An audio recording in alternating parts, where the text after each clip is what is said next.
आज का हमारा टॉपिक है हाइपरटेंशन। ठीक है, क्या होता है हाइपरटेंशन? नाम से जानते हैं हाई बीपी, सबने सुना हुआ है, हर कोई जानता है कि भैया हाई बीपी क्या होती है, लो बीपी क्या होती है। Normal blood pressure, normal blood pressure क्या होता है? हम सीधी सी बात जानते हैं कि ये हमारी आर्टरी है, इसके अंदर जो ब्लड फ्लो कर रहा है वो एक प्रेशर पर फ्लो कर रहा है। कोई भी चीज हो, हम घर पे भी पाइप देखते हैं, उनके अंदर पानी फ्लो करता है तो वो एक प्रेशर पर फ्लो कर रहा है। सबका एक प्रेशर मेंटेन, अगर प्रेशर नहीं होगा तो वो फ्लो कैसे कर पाएगा? तो उसी तरीके से आर्टरी के अंदर जो ब्लड है वो एक प्रेशर के साथ फ्लो कर रहा है। अगर ये प्रेशर प्रेजेंट नहीं होगा तो क्या होगा? ब्लड फ्लो ही नहीं कर पाएगा, ब्लड पूरी बॉडी में जाएगा ही नहीं। बहुत बेसिक सी नॉलेज है ना?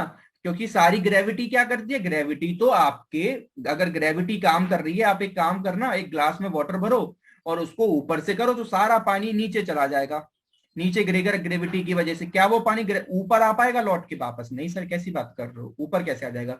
तो फिर आपका जितना भी ब्लड है वो सब नीचे आर्टरीज में जाता है, वो लौट के कैसे आ पाता है? आपका है ना, ग्रेविटी की वजह से सोचो, सारा ब्लड आपके हेड में कैसे जा रहा है, आपके एक एक ऑर्गन्स में कैसे जा पा रहा है? क्योंकि ग्रेविटी को तो नीचे खींचना चाहिए सब, फिर ये कैसे कर पा रहा है? वो ही तो सर प्रेशर है, ये प्रेशर ही तो है जो उसको फ्लो करवा रहा है, वरना ये क्या हो जाएगा? सारा ब्लड रुक जाएगा। तो यही फ्लो, लेकिन हर चीज एक रेंज में होती है। आप फ्लो करवा रहे हो, अच्छी बात है सर, फ्लो करवा रहे हो, ठीक है, इससे फ्लो हो रहा है तो वो एक प्रेशर की वजह से हो रहा है। वो प्रेशर की सर एक वैल्यू होनी चाहिए, है ना? वो प्रेशर होता है 120/80 mg, mmH जी, है ना? मरकरी के रिस्पेक्ट में इसको प्रेशर निकालते हैं। हम जानते हैं कि 120 हमारा होता है सिस्टोलिक ब्लड प्रेशर, 80 होता है डायस्टोलिक ब्लड प्रेशर। अब सिस्टोलिक डायस्टोलिक क्या होता है इसको पहले समझो, बाकी तो जानते क्या होता है कि सर जब भी हम, सिस्टोलिक का मतलब सिंपल सा होता है कि जब भी हमारा हार्ट कॉन्ट्रैक्ट करता है, क्या करता है? जब भी हमारा हार्ट करता है कॉन्ट्रैक्ट, हार्ट करता है कॉन्ट्रैक्ट। कॉन्ट्रैक्ट करने का सर क्या मतलब? सर सीधा सा मतलब है, हार्ट कॉन्ट्रैक्ट करेगा तो ब्लड को बॉडी से, मतलब उस ब्लड को हार्ट से बाहर क्या करेगा? पंप आउट करेगा इनटू द बॉडी।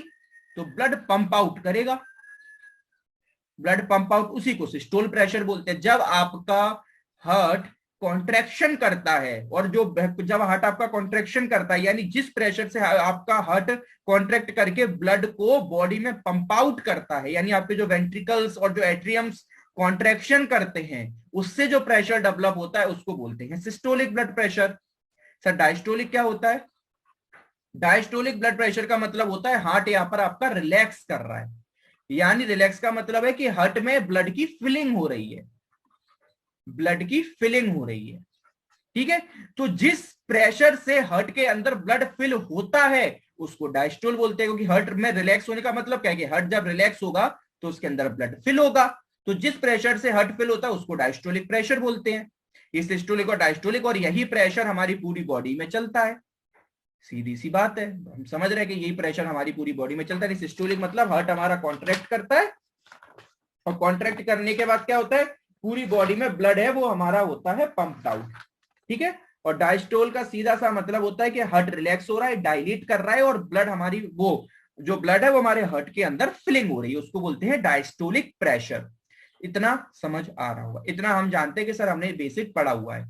अब होता क्या है कि ये प्रेशर बढ़ जाए, जनरली दोनों प्रेशर एक साथ बढ़ते हैं, सिस्टोलिक भी डायस्टोलिक भी। कैसे बढ़ते हैं, क्या होता है, वो आगे बात करेंगे, मगर जनरली दोनों एक साथ बढ़ते हैं। कभी आपने किसी की हाई बीपी देखी होगी तो 120 वाला भी बढ़ता है और 80 वाला भी बढ़ता है, और कम होते हैं तो दोनों एक साथ कम होते हैं। लेकिन ऐसा, इसका मतलब ये नहीं है कि अकेला सिस्टोलिक नहीं बढ़ सकता, अकेला डायस्टोलिक नहीं बढ़ सकता, बिल्कुल बढ़ता है। कब ऐसी कंडीशन आएगी, कैसे क्या रिजल्ट होंगे, उनकी बात हम करेंगे बाद में। अभी तो हम कॉमन पॉइंट को टच करते हुए चलते हैं। यानी हाई बीपी का मतलब है, अभी हम पढ़ रहे हैं हाई बीपी की 120 बाई जो 80 हमारा प्रेशर है, ये हमारा रेस कर जाए। जब ये प्रेशर रेस कर गया, कैसे करेगा, क्या होगा, अभी तो हमें कोई चर्चा करनी नहीं है, अभी तो हमें टॉपिक का मतलब समझना है कि वो हमारा रेस कर रहा है, उसे हम हाइपरटेंशन कह रहे हैं। कुछ डेटा हमें आपके सामने, मैं कोशिश करता हूं कि मैं आपको डेटा बता के रखूं नियर अबाउट। अभी इसमें जो डेटा लिखा हो 15% लिखा है, 15% नहीं है, लेटेस्ट डाटा ऐसा हो गया कि वर्ल्ड वाइड, वर्ल्ड वाइड 26% लोग हाइपरटेंशन से ग्रसित हैं, जिनको हाइपरटेंशन है। और ऐसा बोला जा रहा है कि 2025 होते होते ये डाटा 29% हो जाएगा, यानी हर 3 में से लगभग एक आदमी, हर 3 में से एक पर्सन को हाई बीपी की शिकायत होगी। और आज तो आप देख ही रहे हो अपनी फैमिली में, तो आपको एक ना एक तो मिल ही जाएगा जिसको हाई बीपी की कंप्लेंट है। जिस तरीके से डायबिटीज इतनी स्पीड से फैल रहा है, डायबिटीज को हम इंडिया को कैपिटल ऑफ द वर्ल्ड बोलते हैं। डायबिटीज की जो हमारा इंडिया है ना, वो क्या है, वो डायबिटिक कैपिटल है वर्ल्ड में। इंडिया सबसे ज्यादा diabetic person all over world में इंडिया से है। और यही ऐसा टाइम आने वाला है कि सबसे ज्यादा जो हाइपर टेंशन है वो भी इंडिया में ही होने वाली है, जिस स्पीड से यहाँ पर केसेस बढ़ रहे हैं। अब एक डाटा और कि जो हाई बीपी है, जो हाई बीपी है वो मेल्स में ज्यादा होती है। हाई बीपी आपको मेल्स में ज्यादा मिलेगी एज कंपेयर टू फीमेल्स। और लो बीपी है ये आपको फीमेल्स में ज्यादा मिलती है, आपने खुद देखा होगा, एज कंपेयर टू मेल। क्यों सर मेल्स में हाई बीपी क्यों ज्यादा? उसका सबसे बड़ा रीजन है स्ट्रेस। स्ट्रेस, ठीक है ना, स्ट्रेस और डायबिटीज।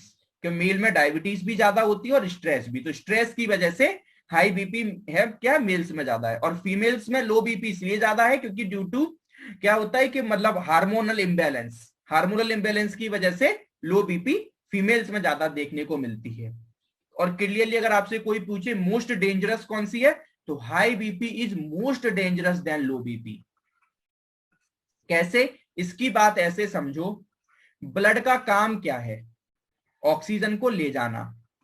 तो लो बीपी में तो क्या होगा कि अगर ब्लड का फ्लो कम हो गया तो ऑक्सीजन तो पहुंचेगा मगर वो कम स्पीड से पहुंचेगा। यानी लो बीपी में जो मेजर सिम्टम्स आते हैं वो ये आते हैं कि पर्टिकुलर ऑर्गन्स के पास ऑक्सीजन सर्टेन अमाउंट में नहीं पहुंच पाता। लेकिन हाई बीपी उल्टा होता है। हाई बीपी में तो भैया ये होता है कि प्रेशर इतना ज्यादा होता है कि वो आपके ऑर्गन्स को डैमेज कर देता है, आपको स्ट्रोक ला देगा, आपको हार्ट अटैक ला देगा। ऐसी खतरनाक लाइफ थ्रेटनिंग डिसीजेस जिससे बचना नामुमकिन होता है वो हाई बीपी। क्योंकि आप चाहे जितनी भी डायबिटीज पढ़ के आओगे उसका कॉज हाई बीपी होगा, मोस्टली रखा रहता है ना। हार्ट की प्रॉब्लम पढ़ो, जितनी भी हम हार्ट प्रॉब्लम पढ़े हैं और आगे भी पढ़ेंगे उन सब में कॉज आपको हाई बीपी जरूर नजर आएगा।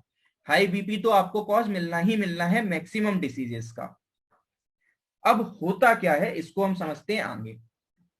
ये तो अभी हमने सिर्फ अभी तक हमने जितना समझा वो डाटा की बात करी और नाम के बारे में समझा। अब हम आगे समझते चलते हैं और ये कैसे आपको प्रॉब्लम क्रिएट कराती है, इसका रिलेशन डायबिटीज के साथ क्या है ना। ये मैं आज आपको बहुत सारे ऐसे इंफॉर्मेटिव पॉइंट्स बताऊंगा। और अभी तक मैंने जितना एक्सप्लेन करा ये आपको जो देखो, अगर एग्जाम के पर्पज से जब पढ़ रहे हैं तो जो नोट्स में लिखा हुआ है हमको वो पढ़ना है। और जब हम खुद के पर्पज से पढ़ रहे हैं कि हमें लाइफ में क्या करना है, तो मैं जितना पढ़ा रहा हूँ वो सब पढ़ना है। और सब अच्छे से हमें पता होना चाहिए एक एक चीजों को कि कोई चीज क्यों खतरनाक है और हमें क्या क्या सब कैसे प्रिकॉशन करने हैं। क्योंकि आने वाला समय इसी का है, डायबिटीज का समय आ चुका है, अब हाई बीपी का समय है।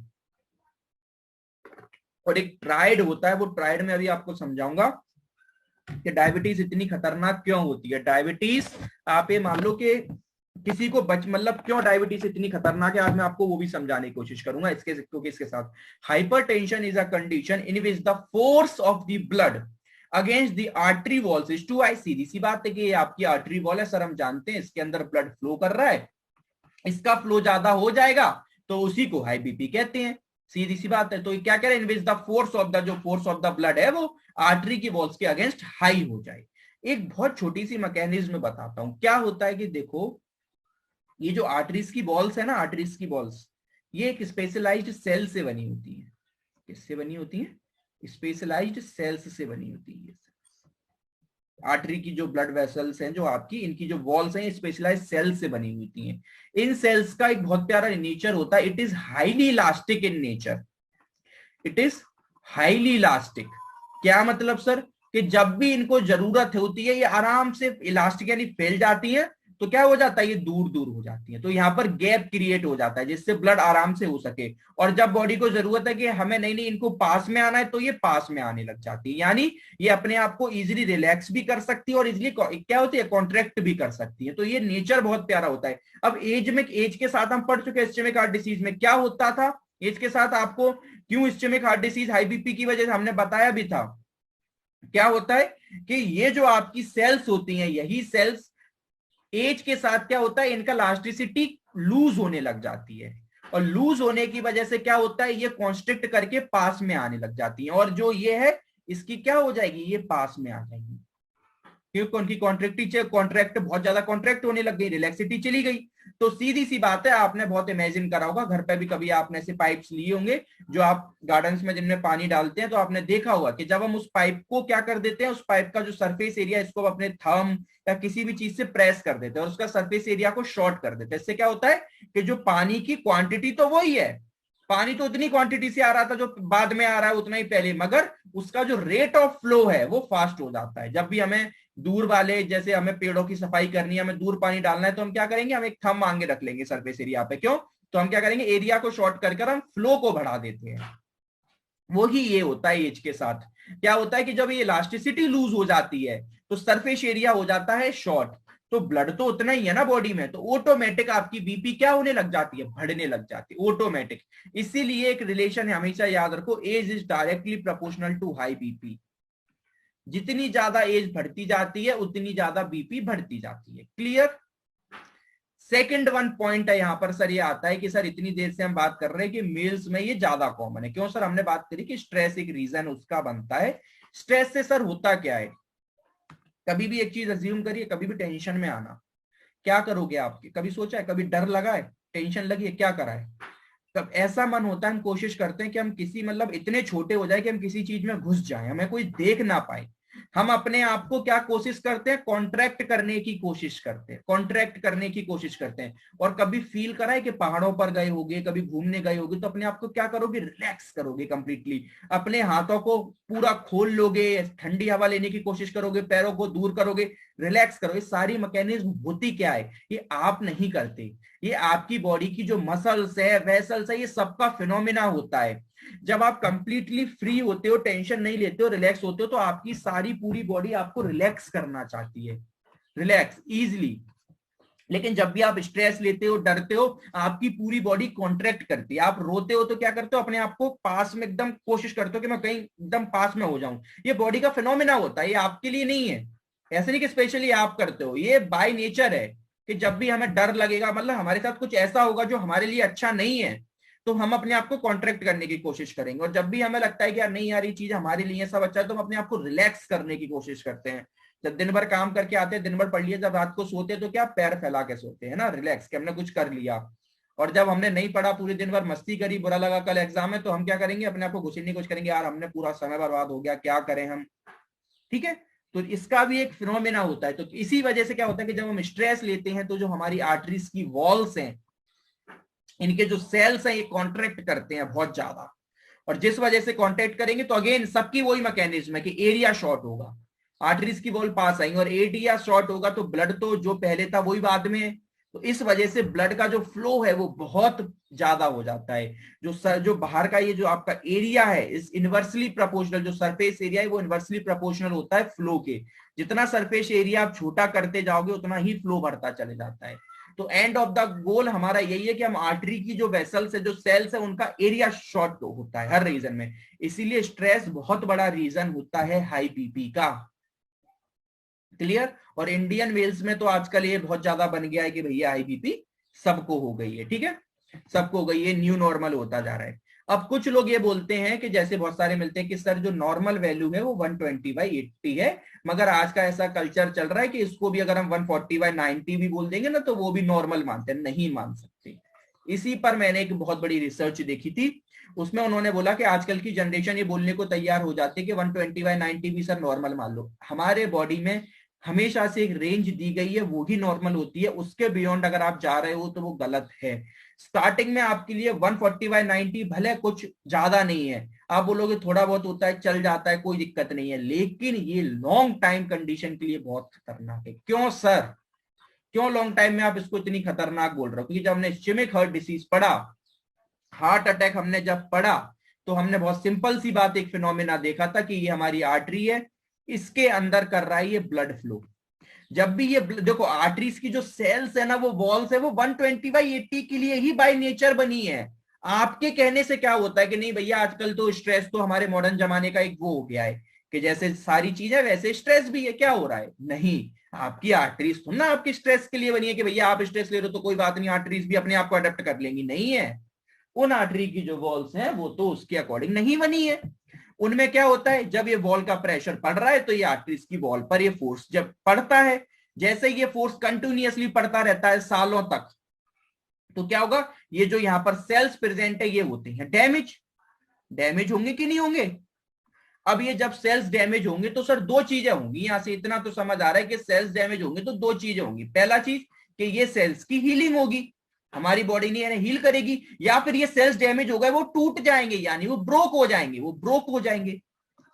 तो पहली बात करते हैं, अगर ये सेल ब्रोक हो गए तो क्या होगा सर, ये अगर सेल टूट गए तो ये आर्टरी यहां से रप्चर हो जाएगी और सारा ब्लड बाहर निकलने लग जाएगा। जो हमारा ब्लड नॉर्मली आ रहा था ये सारा ब्लड बाहर निकलने लग जाएगा।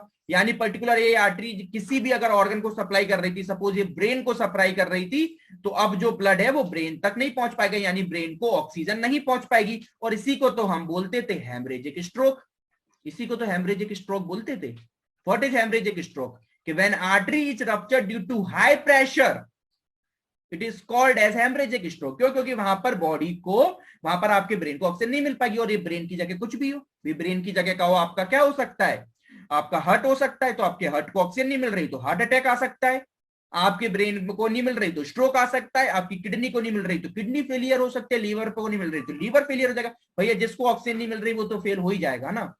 तो पहली प्रॉब्लम ये क्रिएट हो गई हेमरेजिक वाली। क्लियर? सर नहीं नहीं, जरूरी नहीं है कि ब्रोक ही हो, कोशिश होती है ना, क्योंकि मजबूती है हमारी बॉडी में थोड़ी बहुत तो हमें बचा भी सकते। तो सर सेकंड वन कि सर क्या हीलिंग हो सकती है? अगर हीलिंग हुई तो बचपन से एक चीज जानते कि जहां भी हील होगी वहां पर प्लेटलेट का एग्रीवेशन होगा, वहां पर प्लेटलेट्स एग्रीवेट तो करेंगी, यानी प्लेटलेट्स आएंगी भैया हमको क्या करने, उन सेल्स को हील करने। जब वो प्लेटलेट्स अगर दौड़ कर आएंगी उन सेल को, सपोज ये जो प्लेटलेट्स थी ये जैसे ही आई सेल्स को यहां पर हील करने, प्लेटलेट सपोज ये आई, तो क्या होगा, यहां पर बनेगा सर क्लॉट। ये प्लेटलेट्स यहां पर एक्यूमुलेट होने लग जाएंगी। और हमने बात करी कि प्लेटलेट जब भी एक्यूमुलेट होती है वो एक प्रोटीन छोड़ती है जिसका नाम होता है ग्लाइकोप्रोटीन। और ये ग्लाइकोप्रोटीन जैसे ही छोड़ते हैं ये दूसरे प्लेटलेट्स को क्या करती हैं, अट्रैक्ट करती हैं। हमने आपको बताया भी था कौन से होते हैं, ग्लाइकोप्रोटीन सेकंड बी और ग्लाइकोप्रोटीन थर्ड सी।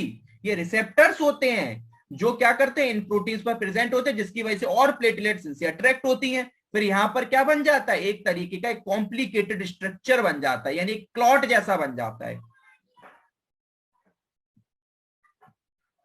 क्या हुआ, ये हमारी बीवी थी ना, तो ये जब ये सेल्स जो यहां पर डैमेज हो गए थे, ये सेल सपोज यहां डैमेज हो गया तो उसको हील करने के लिए कौन आ गई थी, प्लेटलेट्स आ गई थी, और प्लेटलेट्स सब आती जाएंगी और इस तरीके से एक यहां पर क्लॉट बन जाएगा। अब मुझे बेसिक बात बताओ, जब ये क्लॉट बना के आपको लगता है कि क्लॉट ये बहुत स्ट्रांग होता है? सर बहुत लूज होगा, बेसिक बात है, स्ट्रांग कैसे होगा? यानी सर क्लियर सी बात है कि जो ये ब्लड फ्लो आ रहा था वो तो ऑलरेडी फोर्स में था ही, वो कंटिन्यूसली अब इससे इससे क्या करेगा, कोलाइड करेगा। सर ये क्लॉट कभी भी टूट सकता है, और क्लॉट अगर टूट गया तो ये ब्लड के साथ आगे सर फ्लो कर जाएगा। ठीक है, जब तक तो ठीक है, आर्टरी ब्रॉड है, काम चल रहा है, आगे चल के आर्टरी होंगी नैरो, क्योंकि सर अपनी ब्रांचेस में डिवाइड भी तो होंगी, हर आर्टरी अपनी अपनी ब्रांचेस में डिवाइड होती है। सर बिल्कुल होती है। तो वो क्या करेगा सर, ये क्लॉट ट्रेवल करके आगे कहीं किसी आर्टरी को ब्लॉक कर सकता है, और आर्टरी को अगर वो सपोज करो वो हुई कैरोटिड आर्टरी, तो क्या हुआ, कुल मिला के रुकनी तो ऑक्सीजन ही है ना। स्ट्रोक का मतलब क्या होता है, स्ट्रोक का मतलब समझते हो ना क्या होता है, ब्रेन में अगर स्ट्रोक आ गई कि ऑक्सीजन का लेवल गिर जाए। अब वो दो रीजन से गिर सकता है, या तो आर्टरी रप्चर हो जाए, तो हमने वो कॉन्सेप्ट समझ लिया कि उसकी वजह से आर्टरी फट रही थी, तो या दूसरा था कि इस्चेमिक यानी आपके आर्टरी में कोई भी चीज क्लॉट जम जाए तो ब्लड को जाने ना दे, तो सेकंड रीजन स्ट्रोक का ये भी बन गया। देख रहे हो, चाहे वो बन सकता है या ये, स्ट्रोक के दोनों दो रीजन होते हैं, हेमरेजिक और इस्चेमिक, तो दोनों ही रीजन बने कि नहीं बने, स्ट्रोक हो सकता है। अब आगे ब्रेन है तो स्ट्रोक बन गया, आगे हार्ट है तो इस्चेमिक हार्ट डिसीज हो गई, क्यों, क्योंकि ऑक्सीजन नहीं मिल रही, आगे किडनी है तो किडनी फेलियर, लीवर तो लीवर दोनों कंडीशन में हो रहा है। सर अगर आर्टरी रप्चर हो रही तो ब्लड बाहर निकल गया तो उसे हेमरेजिक बोल दो, और आगे अगर क्लॉट फंस गया तो उसे इस्चेमिक बोल दो, लेकिन होना तो दोनों ही है। और ये एक दो दिन में प्रोसेस नहीं होती, और ये प्रोसेस होती है कई सालों में, इसीलिए हम इसे हाई बीपी को एक नाम से जाना जाता है। क्या होते हैं कि हाई बीपी, या फिर अगर मैं हाई बीपी को बोलूं असिम्प्टोमेटिक बीपी, जो बीपी जिनमें सिम्टम्स डेवलप नहीं होते, asymptomatic BP is also called as silent killer. इसे साइलेंट किलर कहते हैं। क्यों? क्योंकि आपको सालों से आपको हाई बीपी थी, आपने समझा नॉर्मल है, किसी दिन ये जो क्लॉट बना था ये रप्चर हो गया, तो तुरंत आपको स्ट्रोक आ सकता है या तुरंत आपको हार्ट अटैक आ सकता है और उनसे आपकी डेथ हो सकती है। या कहो जिस दिन ये सेल्स वीक है, किसी दिन ये सेल्स ब्रोक हो गए, टूट गए, तो सारा ब्लड भारी बह जाएगा, वहां कुछ पहुंचेगा नहीं, तो आपको वो आ सकता है। तो ये सारे रीजन आपके यहाँ पर बन जाते हैं। तो अब आपको समझ आ गया होगा कि why high BP cause ischaemic heart disease या why high BP cause stroke. Second one, आपको एक बहुत अच्छा लॉजिक मुझे समझाना है कि there is always be a present of triad of 3 diseases that we called as, first we mention high BP, second one diabetes, and third one heart diseases. It is a triad of 3 diseases. किसी भी patient को अगर एक होती है तो दूसरे उससे हो ही जाती है। उसमें सबसे बड़ा जो रोल प्ले करता है वो होता है डायबिटीज। अगर किसी को डायबिटीज हो गई तो उसको हाई बीपी और हार्ट की प्रॉब्लम तो होनी ही होनी है। आप चाहे कितनी भी कोशिश कर लो। सर हाई बीपी, ये तो हमें समझ आ गया कि भैया अगर हाई बीपी हो गई तो उससे हार्ट डिसीजेस तो हम करा ही देंगे। रिलेशन तो समझ आ गया। आप ये बताओ डायबिटीज की वजह से हाई बीपी कैसे हो रही है? फर्स्ट रीजन, लेकिन पहले हम समझ लेते हैं कि डायबिटीज की वजह से हार्ट डिसीज कैसे होती है। हम बहुत सिंपल सी बात सर, इसको भी हम पहले समझ चुके हैं। क्या होता है, ये आर्टरी की वॉल होती है, ये ब्लड फ्लो कर रहा है, इसके अंदर एक्सेसिव अमाउंट में क्या होता है, ग्लूकोज होता है। वो ग्लूकोज के मॉलिक्यूल्स कैसे होते हैं, वो ग्लूकोज के मॉलिक्यूल छोटे छोटे से हमारी आर्टरीज में ट्रोमा कर देते हैं। क्यों? क्योंकि ग्लूकोज के मॉलिक्यूल्स ब्लड के पार्ट तो है नहीं, वो जब आर्टरीज की वॉल से टकराते हैं तो उसे उसमें ट्रोमा कर देते हैं, और जब भी ट्रोमा करेंगे तो वहां से आर्टरी की वॉल रप्चर हो सकती है इजिली, तो उस वजह से वहां पर क्या सारा ब्लड बाहर निकल जाएगा, तो वो भी एक हार्ट का प्रॉब्लम बनता है, पहली चीज। दूसरा, ग्लूकोज जब हार्ट में ब्लड में मिलेगा तो ब्लड होता है थिक। सर ब्लड जब जैसे जैसे थिक होता चला जाएगा तो जिस अमाउंट में ब्लड पहले पहुंचता था वहां नहीं पहुंचेगा, तो ऑक्सीजन रिडक्शन होगा, तो ये उस वजह से भी हार्ट प्रॉब्लम होती है। अब यहीं से एक सेकंड लॉजिक निकल के आता है। क्या होता है, हमारी बॉडी में चलती है कंपनसेटरी मैकेनिज्म। जब भी हमें डायबिटीज होती है, क्या होता है, डायबिटीज होने की वजह से हमारा ब्लड होता है थिक। आप एक काम करना, एक पानी में शक्कर घोलना, आपको समझ आ जाएगा थिक होता है। अब जैसे ही थिक हुई तो हमारे बॉडी का जो ब्लड की फ्लो रेट है, जो बीपी है, वो गिरनी चाहिए, फ्लो रेट गिरती है, हमारे और जो फ्लो रेट है वो डिक्रीज होती है, हमारे ऑर्गन्स को क्या नहीं मिल पा रही, ऑक्सीजन नहीं मिल पा रही। बॉडी तुरंत एक कंपनसेटरी मैकेनिज्म चलाती है। बॉडी बोलती है कि भैया हमारे ऑर्गन्स को नहीं मिल रही है, हमारा जो ब्लड है वो क्या हो रहा है, थिक हो रहा है। तो वो कहती है, वो ब्रेन को कमांड बोलती है कि आप एक काम करो, हाई बीपी करो, हाई बीपी करो। क्यों? क्योंकि जैसे ही आप फ्लो तेज कर दोगे तो जिस थिकनेस में सारे ऑर्गन्स तक पहुंच जाएगी। अब बॉडी हाई बीपी करना स्टार्ट तो कर देती है, मगर उसे रोकना कहां है, वहां वो नहीं पकड़ पाती। हाई बीपी तो करना स्टार्ट कर दिया मगर उसे रोकना नहीं कर पाती। तो अगर थोड़ा बहुत हाई बीपी करना था तो ठीक है, वो ज्यादा करती चली जाती है, जिस वजह से डायबिटीज के पेशेंट को हाई बीपी होने की कंप्लेंट होने लग जाती है। इस वजह से आप देखना 90% जो डायबिटीज के लोग होते हैं वो सुबह सुबह एक हाई बीपी की टेबलेट जरूर खाते हैं। टेलमीसर्टेन ले रहे होंगे, टेलमीसर्टेन के नाम से ले रहे होंगे या कोई भी नाम से, वो एक हाई बीपी की मेडिसिन, उनको डॉक्टर एक टेबलेट बिल्कुल लो एमजी में दे देता है। क्यों? क्योंकि भैया ज्यादा जरूरत नहीं है, बस इतनी कि दिन भर में ज्यादा बीपी ना भर जाए। तो वो डायबिटीज के साथ साथ एक सर्टेन अमाउंट में हाई बीपी की टेबलेट लेते होंगे। तो अब आपको पता होना चाहिए कि आपके घर में किसी को डायबिटीज है, तो आज जाके ड्रग चेक करो कि वो हाई बीपी का ड्रग ले रहे हैं कि नहीं ले रहे, और ले रहे हैं तो क्यों ले रहे हैं आप बताओगे उन्हें। ठीक है, तो यहां से ये हमारा कंसेप्ट यहां से क्लियर होता चल रहा है। ठीक है, अब ये जितना ये था ना, ये सब कुछ हमें एग्जाम में नहीं लिखना, ये मैंने सिर्फ और सिर्फ आपकी नॉलेज के लिए आपको बताया कि आपको सब कुछ पता होना चाहिए कि क्यों ऐसे रिलेशंस हैं, क्यों साइलेंट किलर बोल रहे हैं, क्यों हार्ट अटैक को हम इस्केमिक हार्ट डिसीज को, हार्ट अटैक को हमने साइलेंट किलर बोला था, है ना। सारी बातें मैं आपको इसलिए बताता हूँ, वो आपके नॉलेज की। तो usually hypertension is defined as a blood BP above 140/90, यानी 120/80 से थोड़ी भी ऊपर हुई तो उसे हाई बीपी बोलते हैं। और इसको सीवियर कब बोलेंगे, जब 120/80 हो जाए। ये बेसिक बात लिखी हुई है, इसे बताने की जरूरत नहीं है, आप खुद समझ रहे होंगे क्या लिखा हुआ है। ये क्या लिखा है कि नॉर्मल बीपी कितनी होती है, 120/80। एलिवेटेड मतलब क्या, कि ये आपका ये एरो यहाँ पर गलत बना हुआ है, एरो आपका इस तरीके से, ये ग्रेटर है ना, तो ये होगा। एलिवेटेड मतलब 80 से थोड़ा ऊपर हो जाए, मतलब इसको रेंज लिख लो, 80 से लगभग है ना, 80 से 85 के बीच में, कुछ 80 से थोड़ा बढ़ जाए, और ये 120 से लेके 129, स्टेज 1, और 10 बढ़ा दो, स्टेज 2 और ज्यादा कर दो, अगर इससे भी ज्यादा हो गई फिर उसको बोलते हैं हाई बीपी, और उसका नाम होता है hypertensive crisis. Hypertensive crisis, crisis का मतलब ये आप समझते हो, बाढ़ आना, मतलब कोई चीज बहुत एक्सेसिव।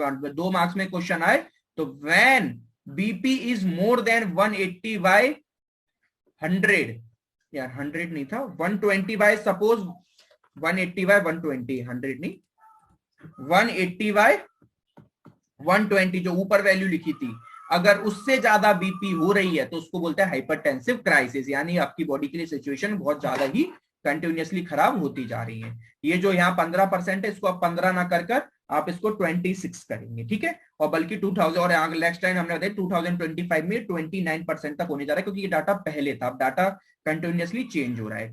3 टाइप की डायबिटीज मिलती है।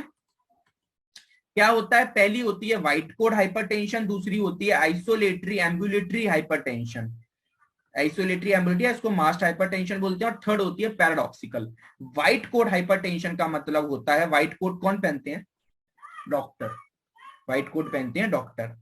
ऐसी डायबिटीज जो डॉक्टर को देखकर बढ़ जाए उसे बोलते हैं व्हाइट कोड हाइपरटेंशन। मैं अभी नॉर्मल हूं, मैं अगर डॉक्टर के पास क्लिनिक में पहुंच गया, मैं सपोज क्या हुआ कि मैं तो मुझे सिर्फ टाइफाइड हुआ था, या मुझे डायबिटीज या फिर डायबिटीज या कोई छोटी मोटी प्रॉब्लम थी, हम डॉक्टर के पास गए, और एक बहुत कॉमन रूल होता है कि जब भी आप एक डॉक्टर के पास जाओ तो 3-4 चीजें आपकी चेक करता है, पल्स रेट कितनी है, बीपी कितनी है ना, टेम्परेचर क्या है, रेस्पिरेटरी रेट क्या है, ये कॉमन चीज है, ये हर डॉक्टर आपका पहले आपका चेक करता है। तो ऐसे लोग जिनको डॉक्टर को देख के बीपी बढ़ जाती है उसको बोलते हैं व्हाइट कोड हाइपरटेंशन। घर पर रहेंगे तो बिल्कुल नॉर्मल है, लेकिन सिर्फ डॉक्टर को देख के बढ़ जाए तो इसे व्हाइट कोड हाइपरटेंशन के नाम से हम जानते हैं। सेकंड वन होती है आइसोलेटेड और एम्बुलेटरी। आइसोलेटेड का मतलब होता है कि घर पर है तब इनकी बीपी बढ़ी हुई है, क्लिनिक में गए तो नॉर्मल आ रही है। घर पर आइसोलेटेड का मीन्स होता है जब वो अकेले में है, घर पर है तब इनकी बीपी बढ़ी, इसको बोलते हैं मास्क्ड, छुपी हुई हाइपरटेंशन। कि घर पर तो हाइपरटेंशन है, डॉक्टर के पास जा रहे हैं, सब कुछ जा रहे हैं, तो वहां पर कर रहे हैं तो वहां पर नॉर्मल होती जा रही है। तो ये उसकी व्हाइट, इट इज अ क्या, व्हाइट कोड क्या है, आइसोलेटेड एम्बुलेटरी और masked hypertension is a like reverse of above, यानी it is a reverse of white coat hypertension. यहाँ पेशेंट जब घर पर होता है तो बीपी नॉर्मल होती है, बीपी बढ़ी हुई होती है, और क्लिनिक में बढ़ जाती है, बस इसका उल्टा है और कुछ नहीं है। थर्ड वन है पैराडॉक्सिकल हाइपरटेंशन। पैराडॉक्सिकल का मतलब होता है, पैराडॉक्सिकल का मतलब होता है उल्टा। मैं आपको एक बहुत कॉमन चीज बता रहा हूं, इतने सारे ड्रग्स होते हैं, सपोज ये पैराडॉक्सिकल मालूम क्यों होती है, जिनको हाई बीपी होती है और वो उसके लिए ड्रग खाते हैं कि बीपी कम हो जाए। कौन सा ड्रग खाएंगे, नाम में ही होगा, एंटी हाइपरटेंसिव ड्रग खाएंगे जो हाई बीपी को कम करे। एंटी हाइपर, क्योंकि हाइपरटेंशन तो उसका एंटी ड्रग खाएंगे जिससे बीपी कम हो।